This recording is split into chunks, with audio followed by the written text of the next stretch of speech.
Also new at 6 tonight, questions continue being raised over the Pima County Attorney's decision not to prosecute felony charges against a county corrections officer after being arrested for organized retail theft. Now, this after Sheriff Chris Nanos' decision not to fire that officer. Now, tonight, a former prosecutor tells the News 4 Tucson investigators he doesn't buy the county attorney's explanation. Our chief investigative reporter, Corus Nylander, has more.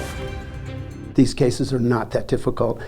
I was the former chief criminal deputy. I can tell you the case is not that difficult. David Berkman is the former chief criminal deputy at the Pima County Attorney's Office. He strongly disagrees with County Attorney Laura Conover's decision not to prosecute 2 felony charges against County Corrections Officer Jose Monreal Jr. after he was arrested by Sahuarita police in October for organized retail theft. According to this police report, Monreal Jr. was captured on Walmart surveillance video intentionally not purchasing items at self-checkout 23 times over the course of 3 months after already being arrested by his own department in September for theft at another Walmart. In that case, he's facing misdemeanor charges. Earlier this week, Laura Conover gave the News 4 Tucson investigators an exclusive interview explaining her reasoning. The case falls well short of the $1,000 necessary to pursue a felony conviction. The loss is, according to the report, just over $400, but Conover acknowledged it could be prosecuted as a pattern of behavior, but said it would be too daunting. It would be like prosecuting 23 separate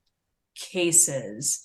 It does set a bad precedent for the idea that you can go out and shoplift over and over and over again with a particular scheme in mind, and the county attorney's office will not touch it because it's, quote, too difficult to prosecute. Monreal Jr. also kept his job. Sheriff Nanos said a leadership panel unanimously voted to terminate him, but he refused. The main reason for me is this is a man who has 6 kids.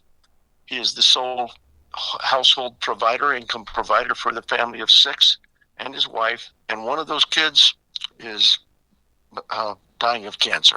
That raised concerns for several employees at the sheriff's department. I think that it's just another terrible decision from Sheriff Nanos. I think that this guy needs to be fired immediately. Even though Sheriff Nanos told us he already handed down just a minor suspension as punishment, our records request for that leadership panel's report was denied, the department claiming the internal affairs case was still open. In my interview with Conover, I asked her if the sheriff had anything to do with her decision. Did Sheriff Nanos at all call you about whether or not to choose prosecution or what that would mean for this individual? So I'm never going to get into conversations between an attorney and client, and this is an opportunity to remind the entire community that the county attorney is the county's attorney, which includes all county agencies and elected officials.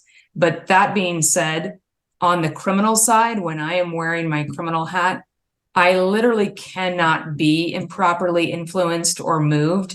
And I think that's why I am, in fact, the Pima County attorney. That was Corus Nylander reporting tonight.